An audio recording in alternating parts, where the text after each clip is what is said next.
एक महाभागवत अनन्य भक्त श्री चंद्रहास जी महाराज, उनके पावन चरित्र का अपने लोग श्रवण करते हैं। इससे भक्ति बहुत घनीभूत होती है। केरल देश में एक परम मेधावी सुधार्मिक नाम के राजा राज्य करते थे। धर्म पूर्वक चलना, प्रजा का पालन करना और भगवान नाम जप करना, शास्त्र विधि से बिल्कुल कभी प्रतिकूल एक भी आचरण जीवन में नहीं किया। तो उनके यहां महाभागवत चंद्रहास जी का प्रादुर्भाव होता है। भगवान के भक्तों का जिस कुल में प्रादुर्भाव होता है, वो कुल, वो ग्राम, वो नगर, वो देश परम पूजनीय हो जाता है।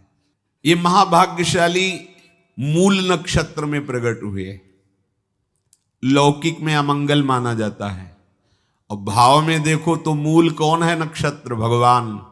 ऊर्ध्वमूल मधा शाखा मुसत्तम प्राहुरव्ययम। सबके मूल कौन है? श्री भगवान। किस नक्षत्र में पैदा हुए? मूल में, भगवत स्वरूप। और लोक में माना जाता है कि मूलन में पैदा हुआ है लड़का, अमंगल है, कुछ नष्ट ही होगा, संसार बड़ा विचित्र है। जैसे बालक रोता है ऐसे उनकी आवाज में निकला कृष्ण कृष्ण। बड़ा आनंद हुआ सुधार्मिक राजा को कि हमारे कोई महाभागवत पधारा है, क्योंकि ये भजन करके पूर्व जन्म में ऐसी भागवती की स्थिति प्राप्त की कि अबोध अवस्था में ही श्रीमुख से कृष्ण नाम निकल रहा है। आनंद उत्सव मनाया जा रहा है। राजा है, राजकुमार प्रकट हुआ, और दूसरी बात वो स्वयं भक्त हैं और भगवान का ऐसा भक्त जो जन्म लेते ही कृष्ण नाम उच्चारण किया। ये आनंद ज्यादा दिन टिका नहीं। रोज बधाइयां हो रही, आनंद उत्सव मनाए जा रहे। शत्रु पक्ष के राजाओं ने मिलकर कहा यही अवसर है, आक्रमण कर दिया जाए और केरलाधिपति का सब पूरा महल घेर करके कोई एक भी न बचने पावे। शत्रु पक्ष के राजाओं ने घेर लिया। आसपास से राजा और सैनिकों ने घेर लिया। अब वो असावधान थे, आनंद में पुत्र हुआ है, बधाइयां, कोई संभावना ही नहीं थी। गुप्त रूप से शत्रु पक्ष के राजाओं ने आक्रमण करके घेर लिया। अब राजाओं की कई सेनाएं और इनकी असावधानी पूर्वक आनंदमयी वृत्ति में कोई पहले से पता हो तो तैयारी करते, तत्काल आक्रमण को रोकने का प्रयास किया पर असफल रहे। इनके सैनिक भी मारे गए, राजा भी मारे गए, राजमहल को घेर लिया गया, कोई भी एक भी बच के न जाने पावे। तो राजमाता जिनसे चंद्रहास जी का प्रादुर्भाव हुआ था, उन्होंने धाय मां को कहा कि मेरे पुत्र को बचाने में तुम समर्थ हो, मेरे तो प्राण नहीं बचेंगे, अगर ये लोग नहीं मारते तो मैं अपने पति के शव के साथ सती हो जाऊंगी। पहले ऐसी धार्मिक निष्ठा माताओं बहनों में होती थी कि धाय मां ने विचार किया कैसे बचा सकती हूं, आसपास तो सब सैनिक घेरे हुए हैं। तत्काल उसने विचार किया कि अगर हम इनको राजकुमार की तरह ले जाती है तो हमें भी मारा जाएगा और इनको भी मारा जाएगा। देखो कितनी विपत्ति जन्म लेते हैं। कोई प्रश्न कर सकता है कि महाभागवत जिनके घर में प्रकट हो तो वहां धन वैभव सुख संपत्ति बढ़नी चाहिए, यहां तो जन्म से ही जैसे वहां माता पधार गई, ये क्या है? तो श्री भगवान स्वयं कह रहे हैं यस्य तुष्टो ह्रहम पार्थ वित्तम तस्य हराम्यहम करोमि बंधु विच्छेदम सच कष्टेन जीवति। हे अर्जुन, मैं जिस पर बहुत प्रसन्न होता हूं, आप अपने ऊपर भगवान को बहुत प्रसन्न करना चाहते हैं, बहुत प्रसन्न करने में ये है, देख लो। कह रहे जिस पर मैं बहुत प्रसन्न होता हूं, सबसे पहले उसका ऐश्वर्य नष्ट करता हूं। फिर क्या करता हूं? फिर बंधु बांधवों का, फिर क्या करता हूं? असाध्य रोग उसके शरीर में। बोले महाराज जी तुम प्रसन्न हुए हो कि पूरे के पूरे नाराज हो गए हो? बोले यही मेरी प्रसन्नता है। क्या? माया का नाश। अब एकमात्र भरोसा केवल भगवान का, दूसरा कोई नहीं। ये सबको पसंद नहीं आएगा। सब तो उस भगवान की भक्ति चाहते हैं कि अगरबत्ती धूप बत्ती तन मन धन सब तेरा, स्वामी क्या लागे मेरा, पर अंदर से कह रहे सब तन मन धन सब मेरा, क्या लागे तेरा। ऐसे तो चलेगी भक्ति। लेकिन कई बार सत्संग में पीछे धाम में कहा था कि भगवान को रिझाकर लोक मांगोगे तो चैन से रह लोगे, और अगर उनसे प्यार करने की बात मन में ठानी कि बस मुझे केवल आपकी आंखों में आंखों को मिला करके जीवन व्यतीत करना है, मुझे और कुछ नहीं चाहिए, तो फिर लाडले आपको दुशरिहा का कोई आश्रय रहने नहीं देंगे। ध्यान रखना, जितने दुशरिहा होंगे तो ये बर्दाश्त हो तो कदम आगे बढ़ावे। बहुत प्रसन्न हो जाओ ठाकुर हम पे तो कह रहे यस्य तुष्टो ह्रहम पार्थ वित्तम तस्य हराम में हम करोमि बंधु विच्छेदम सच कष्टेन जीवती। जितनी श्वासें रहेंगी भयंकर कष्ट में उसको व्यतीत करने के लिए दूंगा। ये दंड नहीं है, ये पुरस्कार है। अनंत जन्मों का हिसाब बराबर करके कहीं इसकी वृत्ति मेरे से हट न जाए, ऐसे घेरे में डाल के अखंड चिंतन करवा के सजयति जयति जग उच्चरे। जाको करत श्याम सहाई प्रथम वर्णो कृपा क्रम हो विषय मूल गंवाई। कुल कुटुंब बल वित्त हीनो दीन के दुखदाई। आपने को करजु लीनो आप ही अपनाई। कह रहे हैं अब मैं वर्णन करता हूं श्याम सुंदर जिस पर कृपा करते हैं उस पर कैसा बर्ताव करते हैं। बोले सबसे पहले उसके विषय भोगों का नाश कर देते हैं, फिर दूसरी कृपा कोई परिवार का कोई मित्र कोई रिश्ते नातेदार उसकी तरफ देखेगा भी नहीं, फिर ऐसा दुख प्रदान करते हैं कि केवल एक भरोसा रह जाता है, एक भरोसा एक बल एक आस विश्वास, बस नाथ आपके सिवा अब हमारा कोई नहीं। बस वहीं से जो चमत्कार प्रकट होता है, त्रिभुवन में कोई उसकी समानता नहीं कर सकता जिस पर ठाकुर की कृपा है। पर इस कृपा को हजम करने के लिए इसीलिए संत संग किया जाता है कि पहले से वो तैयार कर देते हैं। जैसे आर्मी की ट्रेनिंग होती है ना, ट्रेनिंग के बाद भी बॉर्डर में लगाया जाता है, ऐसे ही संतजन ये ट्रेनिंग देते हैं।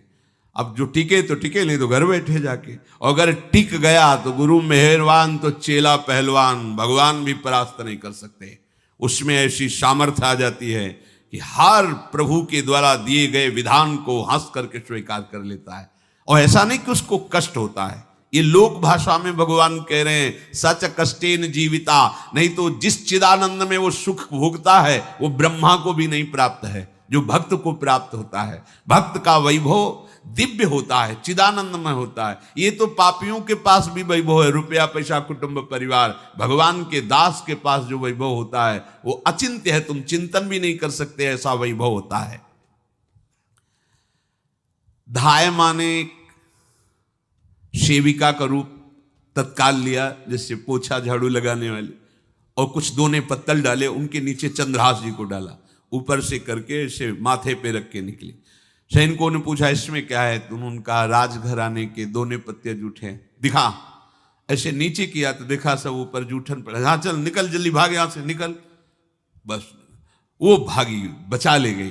वो कुंतलपुर पहुंची और वहां के जो मंत्री दृष्ट बुद्धि थे उनसे प्रार्थना की कि मैं सेवा कला में बड़ी प्रवीण हूं और ये मेरा पुत्र है, अगर आपकी कृपा हो जाए तो कुछ समय के लिए हम आपकी सेवा में, महल सेवा में रहेंगी और हमारे पुत्र का पालन पोषण हो जाएगा। उनकी परीक्षा ली गई तो राजघराने की सेविका थी, परम प्रवीण थी, पर उन्होंने ये परिचय नहीं बताया। विधि विधान से राज्य की सेवा में प्रवीण दासी पाकर उसको अच्छा लगा, ठीक है आप रह सकती है।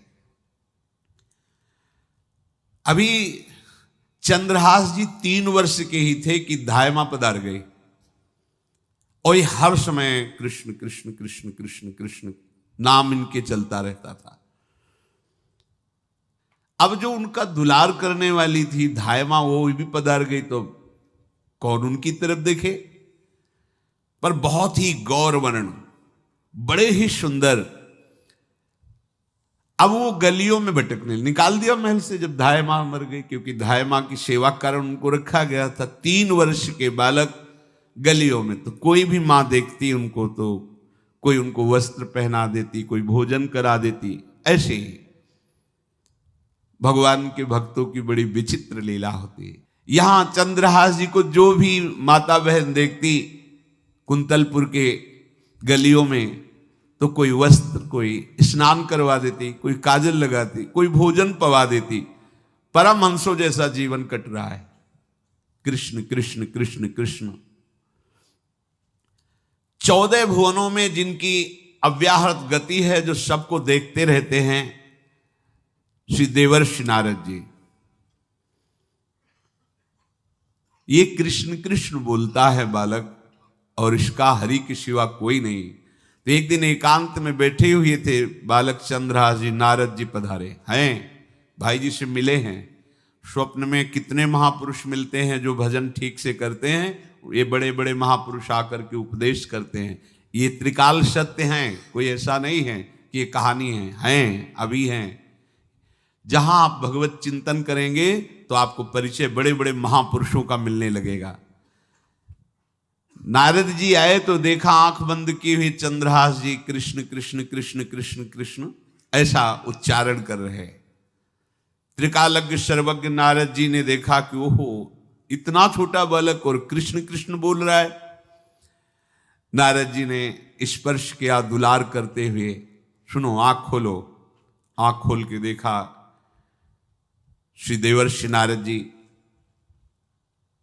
नारद जी ने कहा, देखो हम तुमको एक अमोघ वस्तु देते हैं, और एक छोटी सी शालिग्राम की इतनी बड़ी शिवग्रह शालिग्राम का जो वो दिया। बोले धो के पी लेना और दिखा के पा लेना, यही तुम्हारी सेवा पद्धति है। अर्थात स्नान करा दिया और जो तुम्हें मिले इनको अर्पित। तो उन्होंने विचार किया कि धोने के लिए, स्नान कराने के लिए पात्र चाहिए, भोग लगाने के लिए पात्र चाहिए। तो जैसे कोई पान की बीड़ी नहीं, तो ऐसे कपोल में शालिग्राम को रखे रहते हैं। कोई पात्र ही नहीं, कोई सिंहासन ही नहीं, यही धुल गए। चरणामृत अंदर जा रहा, जब पाएंगे तो यही पा लेंगे, साइड में ऐसे करके फिर निकाल के धो। यहां कपोल में रखते छोटे से शालिग्राम चंद्रहास जी, और उपदेश किया भगवान के मंत्र का। जब कोई भगवत प्राप्ति के लिए चलता है तो भगवान ही गुरु रूप से प्राप्त होते हैं, वहां तक तुम्हें पहुंचा देते हैं या उन महापुरुष को आपसे मिला देते हैं। जब कोई भगवत प्राप्ति के लिए जहां चलता है तो ये भगवान अपनी तरफ से कृपा करते हैं। ये दृष्ट बुद्धि के जो महल में धाय माँ ने इनका आश्रय स्वीकार करवाया था, उसके एक पुत्र थे मदन जी, वो बड़े भागवत थे। और एक पुत्री थी जिसका नाम था विषया, वो बड़ी सुंदर थी, अभी छोटी अवस्था की ही थी। मदन जी का स्वभाव था भक्तों को भोजन पवाना। जो भगवत भाव के जन होते हैं उनके हृदय में ऐसा उत्साह होता रहता है कि जो वैष्णव हैं, संत जन हैं, इनको भोजन पवाने का मतलब श्री भगवान को भोजन पवाना। भक्तमाल में भी वर्णन है कि जैसे गर्भवती मां को आप कुछ भी पवाओ तो बालक की पुष्टता अपने आप होती है, ऐसे संतों के हृदय में भगवान विराजमान प्रगट रूप से हैं। जब हम संतों को भगवत भाव से भोग पवाते हैं तो साक्षात भगवान ही पाते हैं।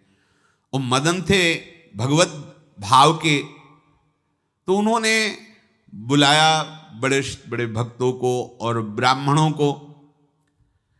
जब ब्राह्मण और भक्त पा रहे थे तो खेलते खेलते चंद्रहास जी भी वहीं चले गए और उन्होंने भी वहां प्रसाद पाया।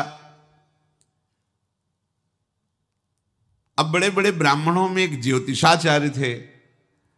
दृष्ट बुद्धि जी ने हाथ जोड़कर प्रणाम किया और अपने परिवार को प्रणाम करवाया और कहा, यह हमारी पुत्री है। दृष्ट बुद्धि जी ने कहा, आप इसका हाथ देकर बताइए, इसको वर कैसा मिलेगा, कैसा ऐश्वर्य होगा। दृष्ट बुद्धि मतलब दुष्ट बुद्धि, ऐसा ही था वो। पर बड़ा विचित्र खेल है, इसकी बुद्धि एकदम विपरीत और पुत्र महाभागवत। भगवान का खेल है। वो भक्ति विरुद्ध और पुत्र भागवत। उन्होंने कहा वर, ऐसे दृष्टि डाली चंद्रहास जी वहीं पार, वो है इसका वर। वो इसे धाय का, एक दासी का लड़का हमारी पुत्री का वर बने। बोले शायद आपने ध्यानपूर्वक रेखा नहीं देखी, वो हम देख लिए हैं, यही है तुम्हारी पुत्री का वर। दृष्ट बुद्धि ने विचार किया कि एक भिखमंगा हमारी राजकुमारी पुत्री का दूल्हा बनेगा। पंडित जी को तो दक्षिणा दी, विदा किया और सैनिकों से कहा घर से निकलने न पावे बालक, क्योंकि ज्योतिष पक्की, ज्योतिष शास्त्र सत्य है, पर उसका सम्यक ज्ञान होना चाहिए। भला मुझ सम्राट के मंत्री की पुत्री, वो महामंत्री हैं दृष्ट बुद्धि, और ये एक भिखमंगा कैसे हो सकता है? बड़ा हृदय में जलन हुआ, ये तो बड़ी अपकीर्ति और दुर्भाग्य का विषय होगा, इसी को मरवा डालते हैं, काम खत्म हो जाएगा। निश्चय किया और जल्लादों को बुलाया और कहा बालक जो पंगत में भोग पा रहा है इसको ले जाओ और जंगल में मार के, और इसका कोई अंग हमें काट के दिखाओ कि हाँ मार, मतलब पक्का मार देना है। क्योंकि वो इतने सुंदर थे, इतने सुशील थे, इतने प्यारे लगते थे कि कोई भी मारने के लिए तैयार। इसीलिए उसने शर्त रखी, इनका अंग काट करके हमको प्रमाण में दिखाया जाए कि मार दिए गए हैं। चांडालों ने हाथ पकड़ा, चंद्रहास जी को ले गए। चंद्रहास जी का स्पर्श करते हुए उनको ऐसा दुलार होने लगा हृदय में, जैसे मां को अपने बच्चे से दुलार होता है। स्पर्श करते, दरस परस अघनाश, भक्त का स्पर्श ही पापों का नाश कर देता है। वो दो जल्लाद आपस में कहने लगे भाई जीवन हो गया लोगों को मारते हुए, कभी कोई पुण्य का काम नहीं किया। ये देखो भक्त संग का प्रभाव। इस सुकुमार विशाल नेत्र, कैसा सुंदर बालक जो हमारे चित्त को चुरा रहा है, इस दुष्ट बुद्धि मंत्री ने आदेश किया मारने का। भला इससे क्या बिगाड़ा इनका, क्यों मारना चाहता है? देखो वैसे तो मां पापी है ही हैं, क्योंकि जल्लाद घर में जन्मे हैं, पूर्व जन्म के पापों के अनुसार इस जन्म में न जाने कितनों को हमने काटा है। पर पता नहीं क्या हो रहा है, मेरे हृदय में ऐसी हिम्मत नहीं आ रही कि इस बालक को मैं मार सकूं। दूसरे ने कहा फिर अगर उसको तुम नहीं मारोगे तो तुम मारे जाओगे, कुछ तो करना पड़ेगा। नहीं नहीं, इस छोटे से बालक से क्या किसी को नुकसान। एकांत जंगल में ले गए और कहा तुम जानते हो हम तुम्हें किस लिए लाए हैं? चंद्रहास जी बालक थे, 5 वर्ष की आयु अब हो गई थी, तो उनका मुझे पता नहीं कि आप क्यों लाए हैं। बोले हम जल्लाद हैं, तुम्हें मारने का हुक्म दृष्ट बुद्धि ने दिया है, मारना तो पड़ेगा ही तुम्हें।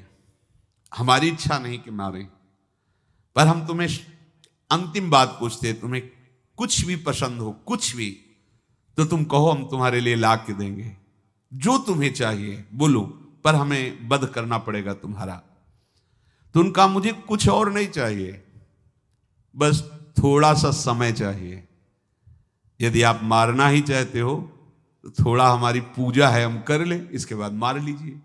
आपको तो बल है, अस्त्र हैं, मैं तो बालक हूं। उनका हाँ हम तुम्हें समय देते, तुम किसी को पुकार भी सकते हो, जो तुम करना चाहो कर सकते हो। चंद्रहास जी का मुझे मृत्यु का भय नहीं, बस कुछ समय दे दी।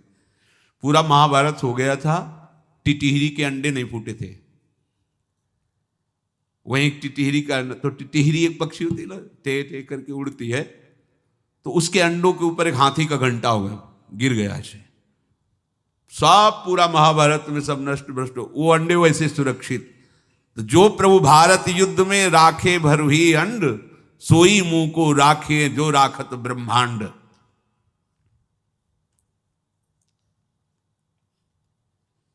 मैं तो अनाथ हूं, श्री कृष्ण के सिवा कोई मेरा है नहीं, मैं किसको पुकारूं? मेरा आश्रय तो एकमात्र वही प्रभु हैं। और निकाला शालिग्राम, यही सिंहासन है शालिग्राम का। भगवान के भक्तों की अपार महिमा है। क्या सेवा, वहां कोई पंचपात्र गंगा जल ये सब थोड़ी है, लेकर बस आंसुओं से अभिषिक्त कर रहे हैं। प्रभु मुझे तो कोई ज्ञान नहीं कि आपकी सेवा कैसे की जाती, मैं तो अपने मुख में ही आपको रखता हूं। अब मेरे जीवन का अंत होने जा रहा है, बस मैं यही प्रार्थना करता हूं कि मैं आपके ही समीप पहुंचूं, आपका ही स्मरण करूं, आपसे कभी विलग न हूं, एक भी वृत्ति आपसे कभी विलग न जाए। श्याम सुंदर मुरली मनोहर ललित त्रिभंगी ध्यान करते हुए आंख खोली और इशारा किया, काट दो मुझे। जल्लादों ने जब देखा आंसू चल रहे हैं ऐसा, वो बैठ गए अस्त्र रख के और कहने लगे, भाई तुम मुझे मार दो, भले भले वो दृष्ट बुद्धि मुझे, मैं इस बालक को नहीं मार पाऊंगा, मेरी हिम्मत नहीं। अब कुछ भी हो, मेरा वध हो जाए, पर मैं इस बालक को, गिरे मुरझाई दया आई कछु भाए भरे, ढरे प्रभु और मति आनंद शोभिनी है, हुती छठी आंगुरी सो काट लई दूषण हो, भूषण ही भयो जाई कहीं सांच चीनी है। जब नेत्र का इशारा हुआ कि वध कर दो, तो जो बधिक मारने के लिए आए हत्यारे थे वो आनंद से एकदम प्रफुल्लित हुए और कहा, मैं नहीं मार पाऊंगा तुम्हें। तो एक ने कहा, देखो एक उपाय मुझे दिखाई दे रहा है, इस बालक में विशेषता तो है ही, पर इसके पैरों में देखो, बाएं पैर में एक छठी अंगुली भी है, किसी किसी को होती है। गांव में तो कहते छंगू या छंगा, जिससे होता है ना गांव में, और ये छंगा मतलब 6 अंगुली के। बोले इसको अगर काट लेते हैं तो प्रमाण भी सत्य, जिसकी कसम खवाएगा मैं खा लूंगा कि ये चंद्रहास जी की है, और मैं मार दिया। और कौन इस बालक को ढूंढेगा, जंगल में छोड़ देते हैं, अपनी तो सामर्थ्य नहीं। बधिकों ने, जल्लादों ने ऐसा ही किया और जाकर अंगुली दिखा दी, मैं बालक का वध करके आ गया हूं। उनको यह कि लाखों बार इन्होंने वध किया, तो संशय का कोई रिश्तेदार थोड़ी है, वो तो बालक है, उसको मारने में क्या। हाँ ठीक है, मार दिया गया। अब वो जो चले गए तो अंगुली जो कटी थी उससे रक्त प्रवाह हो रहा है। कृष्ण कृष्ण जगन्नाथ वासुदेव जनार्दन, हे कृष्ण हे जगन्नाथ हे वासुदेव हे जनार्दन, ऐसे नाम उच्चारण करते हुए मूर्छित हो रहे हैं चंद्रहास जी। वो छोड़ करके जल्लाद चले गए। चंद्रहास जी भगवान का स्मरण कर रहे हैं, तो जितने जंगल के मृग हैं वो सब मंडलाकार घेर के ऐसे। एक हुमा नाम का पंछी होता है, अगर उसके पंखे की छाया पड़ जाए तो चक्रवर्ती सम्राट का वैभव प्राप्त होता है। और वो भीड़ की भीड़ पक्षी आकर चंद्रहास जी के ऊपर ऐसे घेरे हुए हैं। आसपास मृग मृगी मृग शावक सब घेरे हुए हैं। बीच में चंद्रहास जी कृष्ण गोविंद दामोदर माधव ऐसे उच्चारण कर रहे हैं। जो भगवान के चिंतन में मगन रहना अपना स्वभाव बना लेता है, तो देखो ऐसे हत्यारों के हृदय में भी दया गई, क्योंकि दया समुद्र भगवान का स्मरण जो करते हैं उनमें ऐसी महामहिम दिव्यता आ जाती है। कोई भी कितना भी निर्दयी हो, अंदर से वो भले जल रहा है द्वेष के कारण, पर कहीं ना कहीं ये द्वेष आंतरिक राग का सूचक हो। वो भी भक्त को प्यार करता है, पर भक्ति ना होने के कारण वही उसका राग द्वेष में बदल जाता है। कोई भी हो, अंदर से जब भक्त के प्रति जलन पैदा करता है तो उसमें मूल होता है भक्त की महिमा, भक्त का महत्व, पर उसे ना प्राप्त, जैसे कहते हैं कि वो अंगूर खट्टे हैं और हट नहीं प्राप्त कर पाए तो अंगूर खट्टे हैं। बकाया महत्व सब के अंदर होता है। दुष्ट से भी दुष्ट के अंदर भगवान के भक्तों का महत्व होता है, क्योंकि सबके हृदय में भगवान विराजमान है। अब चंद्रहास जी भगवत स्मरण करते हुए पक्षियों के और मृग आदि के बीच में हैं। उधर भगवान का एक विधान तैयार होता है। वह देश भूमि में रहत लघु भूप और सुख सब एक सुत चाह भारी है। कुंतलपुर के ही अधीन एक चंदनवती नाम की राज्य नगरी थी। वहां के राजा थे, उनके पुत्र नहीं हो रहा था, तो कुंतलपुर सम्राट पद, चंदनवती राज्य राजा, जैसे प्रदेश और दिल्ली में बैठे हुए जो प्रधानमंत्री राष्ट्रपति वो बादशाह, जो दिल्ली का अधिकार वो बादशाह, और ऐसे छोटे छोटे जो राज्य हैं उनको राजा। तो ये चंदनवती के राजा कर दिया करते थे, प्रत्येक राजा को कर देना होता था बादशाह को। इनके पुत्र था नहीं, और कर देने के लिए कुंतलपुर ही जा रहे थे, तो रास्ते में देखा कि बहुत से मृग और पंछी ये घेरे हुए क्या है, तो एक कौतूहल सा कि क्या है बीच में, आसपास मंडलाकार मृग, फिर वो विहंग पक्षी जो भगवान के आश्रित है, भगवान कैसी व्यवस्था करते हैं। वो चंदनावती के राजा दौड़ करके एक कौतूहलवश, क्या है यहां, मृगी पंक्तियों के बीच में पक्षी, हुमा नाम का बड़ा पवित्र पक्षी हिमालय आदि में पाया जाता है, जिसके ऊपर इसकी छाया पड़ जाए वो ऐश्वर्यवान हो जाए। देखा बालक दिव्य तेजों में, और मूर्छावस्था में नजदीक गए तो अंगुली पूरी कटी हुई थी, तो रक्त प्रवाह, गोद में उठाया और आनंदित हो गए, हमारी पुत्रेष्टि यज्ञ सफल हुई, हमारा दान पुण्य सफल हुआ, ऐसा हमें सुंदर बालक मिला। चंद्रहास जी को लेकर के घर आए और हृदय में भगवान का बार बार कृपा प्रसाद मना रहे हैं, मुझे भगवान ने पुत्र दिया। चंद्रहास जी को लेकर आए, आनंद मंगल बधाइयां बजने लगी, बहुत सी संपत्ति न्यौछावर कर दी। 5 वर्ष के चंद्रहास जी हैं। पूछा बेटा तुम्हारे माता पिता कौन है, तो कहा श्री कृष्ण। परिवार में कौन है, श्री कृष्ण। मतलब तुम्हारा कोई नहीं है, नहीं है श्री कृष्ण।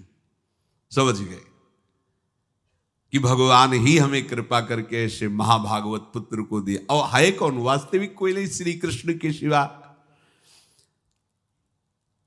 बड़ा उत्सव मनाया और अपने राज सिंहासन का अग्रिम अधिकारी युवराज पद चंद्रहास जी को।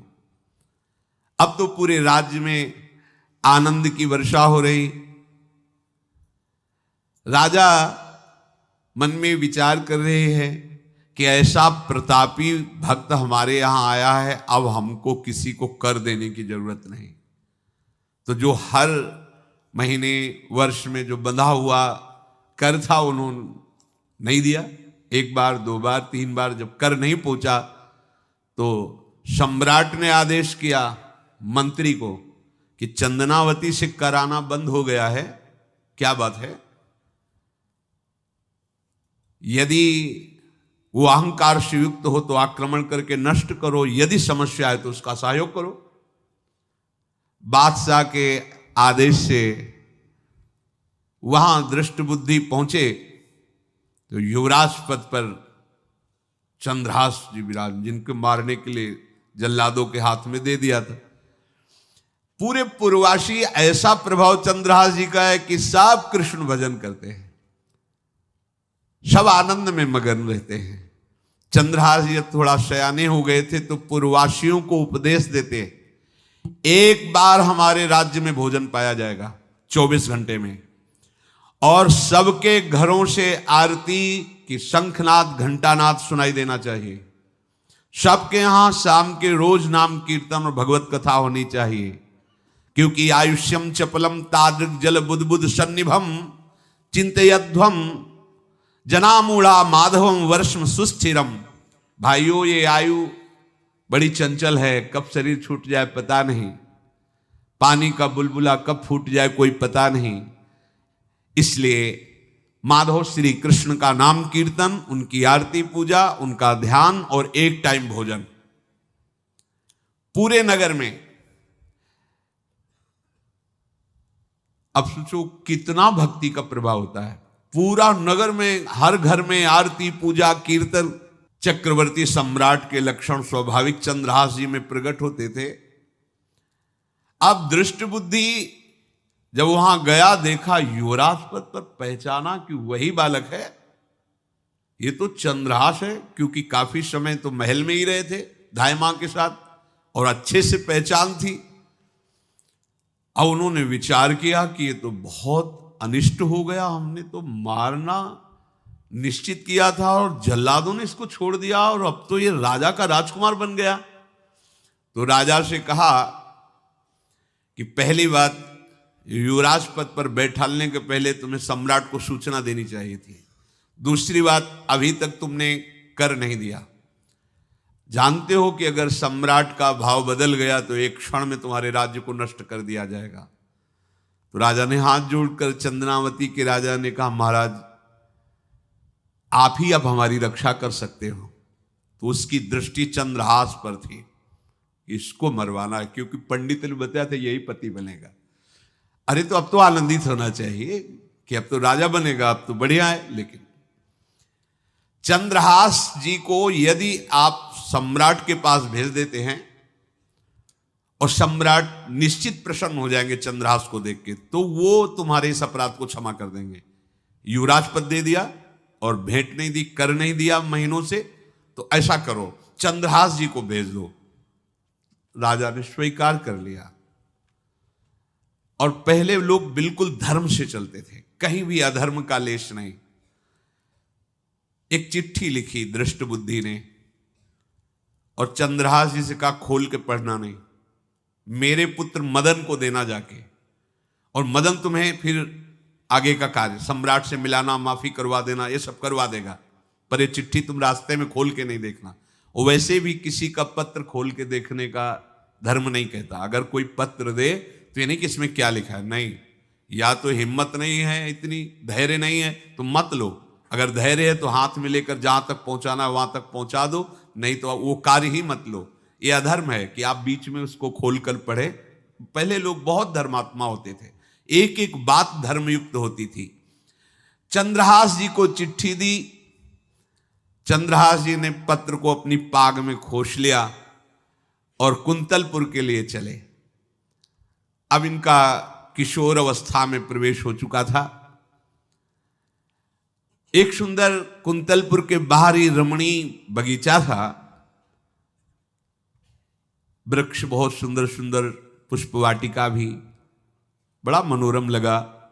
घोड़ा बांध दिया वृक्ष में और पहले सरोवर का बड़ा निर्मल जल होता, जल पिया, हाथ मुंह धोया, थोड़ी देर भगवान का ध्यान करते रहे वृक्ष के नीचे और फिर लेट गए तो नींद आ गई। भगवान बड़े कृपालु हैं। जो भगवद आश्रित होता है त्रिभुवन में कोई उसका अमंगल नहीं कर सकता। अपनी सहेलियों के साथ दृष्ट बुद्धि की वही राजकुमारी जिसके साथ इनका ज्योतिषाचार्य ने कहा था यही पति होगा, वो अपनी बहुत सी समान वयस्क अवस्था की जो किशोरियां थी उनके साथ वो, और ये राजवाटिका थी, इसमें घूमने के लिए आई।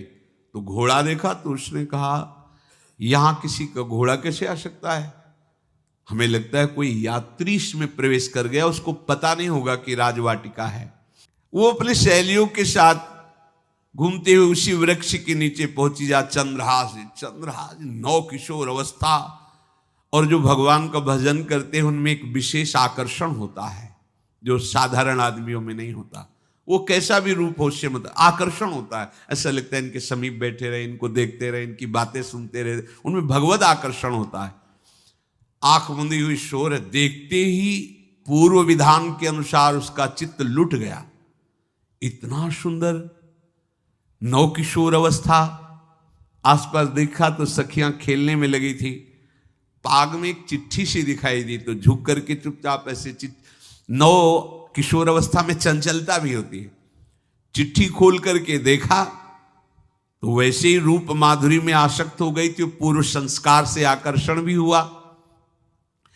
इसने संस्कृत में लिखा था विस्मस्मयी प्रदातव्यम त्वया मदन शत्रुवे, कार्या कार्यम न दृष्टव्यम कर्तव्यम खलु में प्रियम।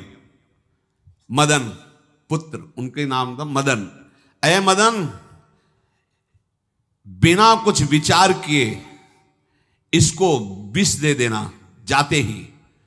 क्या उचित है क्या अनुचित ये तुम्हें नहीं सोचना, मेरा प्रिय करना, मेरे आदेश का पालन, जाते ही से विष दे देना। पत्र, उसने देखा वो पिताजी की बुद्धि खराब हो गई, ऐसे सुंदर नव किशोर को विष देने की बात लिख दी। अब उसे बड़ा दुख हुआ कि पहली ही दृष्टि में, अभी तो इन्होंने आंख खोल के हमें देखा ही नहीं, और इनको इस सोई हुई मुद्रा में देख करके मेरे प्राण समर्पित हो गए, मेरा चित्त समर्पित हो गया। चलो, जब मेरी सखियों के नाम पुकारे जाते, हेमलता शशिकला आदि, तो मुझे चुभता था कि मेरा नाम पिताजी ने विषया क्यों रखा है। आज सार्थक हो गया, मेरा नाम सार्थक हो गया। काजल लगाई हुई थी, एक सीख से ऐसे काजल लिया, और एक संस्कृत में आ बनता है ऐसा, ऐसे, बस ऐसे कर दो तो विषया हो गया। अब उसका अर्थ बदल गया। हे मदन, उचित अनुचित का विचार छोड़कर जाते ही इसे विषया प्रदान कर दो, ये मेरा प्रिय कार्य होगा। विषया पुत्री भगवान है, जैसी हो भवतव्यता तैसी बने, सहाय आप ना आवे आप परताई तहां ले जाए। तो ओ पत्र वही खोश दिया, और ये सुख हुआ कि तो जाएंगे भाई के पास ही ना, तो घर में ही तो जाएंगे, वहां इनकी इस प्रसन्न मुद्रा में बातचीत करते हुए मैं इनको देखूंगी। ये भगवान का विधान होता है। चंद्रहास जी उठे और पूछते हुए मंत्री के घर पहुंचे, और मदन ने जो ही कि चंदनावती से पिताजी ने इनको भेजा है, ये वहां के राजकुमार हैं, हृदय से लगाया। चंद्रहास जी ने कहा आपके पिता ने पत्र दिया है। उन्होंने पत्र पढ़ा, विषमस्मयी विषयास्मयी, विषय तुरंत बिना विचार किए ब्याह कर दो, दे दो, क्योंकि लिखा है प्रदातव्यम त्वया मदन, अभी इसी क्षण जहां ये पत्र मिले, कहा जो आ गया, सुबह शीघ्र शुभम शीघ्र, बुलाओ पंडित को। पंडित ने कहा भगवान की कृपा से अगला मुहूर्त है, बिल्कुल ये ब्याह का पक्का मुहूर्त है। अब तो राजघराने तत्काल व्यवस्था हुई। अब वो तो पहले ही मोहित हो चुकी थी देख के विषया जी। तत्काल दुल्हन रूप उनको सजाया गया, इनको दूल्हा रूप सजाया गया, पंडित शुरू कर दिए, गणानंतो आगणपति को ब्याह हो गया। अब जब ब्याह यहां खूब धूमधाम से हो गया, तो दृष्ट बुद्धि ने सोचा कि काम हो गया होगा, विष दे दिया हो गया, मर, अब हम जाके संभाल लेंगे, क्योंकि राजकुमार है, कैसे विष दिया कौन दिया, तो इस बात को हम संभाल लेंगे। जब वहां घर है तो पूरे नगर में सजावट हुई थी। बोले भैया सजावट का है कि? बोले महाराज आपके ही आदेश से तो है, आपने दूल्हा भेजा था। वो दूल्हा भेजा, ब्याह किसने कब कहा ऐसा? बोले वो तो मदन के पास चिट्ठी रखी है। अब वो घर गए, मदन को बोला, बोले तुम्हारी बुद्धि मारी गई, क्या हमने पत्र में लिखा था? दिखा दिया, लिखा था हमने विष, इसमें विषया कैसे लिख गया? काजल से ऐसे, और पहले स्याही काजल की ही होती थी, तो ऐसे भगवान सब कुछ बना देते हैं। उनका पिताश्री एक भी अक्षर आपकी आज्ञा का उल्लंघन, आपने लिखा था बिना विचार किए उचित अनुचित का हमारी आज्ञा का पालन किया जाए। विषया प्रदातव्यम मदन, मेरा नाम लेके आपने संबोधन करके ये देखो ये लिखा हुआ है, इसमें हमारी त्रुटि क्या है? देखा तो चंद्रहास जी दूल्हा और सुंदर, अब उसका हृदय आग ले। अब तो मान जाना चाहिए, बिटिया का वर्ण हो गया भाई, ब्याह हो गया, अब तो गुस्सा छोड़ देनी चाहिए। पर दुष्ट बुद्धि, नाम ही रखा था धृष्ट बुद्धि, उसने कहा चाहे बिटिया विधवा रहे पर तुम्हें जिंदा नहीं रहने देंगे। ये दुष्ट बुद्धि होती है। देखो कैसे कैसे ऐसे ही होते हैं, कुछ लोग ऐसे ही होते हैं, हमारी इज्जत, फिर जेल काटता है पूरा परिवार, मार डालेंगे तुम्हें जिंदा नहीं रखेंगे, ऐसे दुष्ट बुद्धि का स्वभाव होता है। अब भाव जब बिगड़ जाता है तो फिर पकड़ में नहीं आती बात, यही समझ जाना चाहिए था। चरणों में प्रणाम करके कि अब तो तुम हमारे बेटे के समान हो, ये भी राज्य तुम्हारा, वो भी आनंद लो। अब बड़ा सुख का कार्य। लेकिन जब नकारात्मक सोच आ जाती है तो बुद्धि कंट्रोल में नहीं रहती, वो फिर उद्दंडता करने, उसका निश्चय गलत होता है। नजदीक गया और कहा कि बहुत कृपा हुई, आप हमारे दामाद बने, पर हमारे यहाँ की एक रीति है, हमारे नगर के बाहर जो देवी हैं उसमें लड़की का वर अकेले पूजा करने जाता है। आपको हमारी कुल की रीति का निर्वाह करना होगा, आपको जाना ही होगा। कोई समस्या नहीं, हमारे लिए तो हर देवी देवता भगवत स्वरूप है, आपके लिए हम पूजने चले जाएंगे, पूजन की थाल तैयार करो। और उधर कई बलवान सैनिकों को भेजा, देवी पूजने जो आ रहा है तत्काल उसे काट देना, किसी भी तरह बचना नहीं चाहिए, नहीं तुम सब मारे जाओगे। जो आदेश देवी मंदिर में सैनिकों को लगा दिया, जो आवे तत्काल मार देना, क्योंकि अब भेज ही रहे ना, तो नाम नहीं लिया, कहा जो आवे तत्काल मार देना, मेरा आदेश अगर बचा तो मैं तुम्हें मार दूंगा। उन राज सैनिकों ने जो बधिक स्वभाव के थे पहले से वहां लग गए। बड़ा विचित्र भगवान का खेल है। वहां के चक्रवर्ती सम्राट जो थे, बड़े बड़े विद्वान और ऋषियों से बातचीत कर रहे थे। उन्होंने कहा महाराज अब आपका राज सिंहासन पर बैठना राज्य के लिए अमंगल होगा, ऐसा समय आ रहा है। इस समय यदि चंद्रहास जी को सम्राट पद पर बैठा दिया जाएगा तो आगे अकाल नहीं पड़ेगा और बड़ा मंगल होता चला जाएगा। ये मुहूर्त आपका राज सिंहासन पर से हटने का है, तो उनका प्रजा का मंगल हो और देश का मंगल हो, इसलिए हम बिल्कुल। मदन वहीं बैठे हुए थे। सचिव ने कहा तुरंत जाओ और जो तुम्हारे बहनोई बने हुए हैं चंद्रहास जी को लाओ। तो भागे। तो जो और सैनिक राज सैनिक थे, पूछा किधर जा रहे हो? बोले वो अपने बहनोई चंद्रहास जी। बोले वो तो देवी पूजा के लिए गए। तो घर में जाके वो सीधे आगे बढ़े, तो जा ही रहे थे थाल सजा कर देवी। बोले सुनो, इसी समय मुहूर्त है, आपको देवी पूजा हम कर लेंगे जाके, या हम थाल लेके वहां बैठे रहेंगे, पहले सम्राट पद का वो अभिषेक करो, फिर देवी पूजा हो जाएगी। ये तो घर की बात है, और देवी पूजा मैं करके आ रहा हूं, वो देवी पूजा के लिए और वो सम्राट पद के लिए, बीच से ही। दौरे सुख पाई जाई मगही में लियो जाए, दियो सो पठाई नृप रंग माही भीजिए। अब जो सम्राट थे तो बहुत आनंदित हो गए, क्योंकि भगवान का भक्त तेजस्वी और बलवान शूरवीर योद्धा जो सम्राट पद पर बैठेगा तो अकाल नहीं पड़ेगा, सुख की सब प्रजा को वृत्ति प्राप्त होगी। बड़े आनंदित होकर इनका सम्राट पद पर अभिषेक हो रहा है। और दृष्ट बुद्धि के पुत्र जो मदन संतों और भक्तों का आदर करते थे, वो देवी पूजा, और वहां पहले उसने बोल रखा था जो आवे तो देवी अपमान ते न डरो सम्मान करो, जात मारी डार्यो या सो भाष्यो भूप लीजिए। चंद्रहास जी का सम्राट पद पर अभिषेक और मदन जी का देवी मंदिर में प्रवेश, और सैनिकों ने काट के फेंक दिया मदन को। ये जो पे कृपा रघुपति कृपाल की, बैर और की कहा सरे होई न बाको। बार भगत को जो कोई कोटि उपाय करे, गोस्वामी तुलसीदास जी लिख रहे, भगवान का कृपा पात्र जो भक्त है, किसकी ताकत है कि उससे बैर कर सके। चाहे कोई त्रिभुवन में हो, भक्त का बाल बांका नहीं कर सकता, चाहे करोड़ों करोड़ों उपाय कर ले। और तके नीच जो मीच साधु की, सो पामर ते मीच मरे। वेद विदित प्रहलाद कथा सुनि, को न भगति पथ पाम धरे। अगर तुम जिस भाव से साधु को नीचा दिखाना चाहोगे, वही भाव तुम्हारा सर्वनाश कर देगा।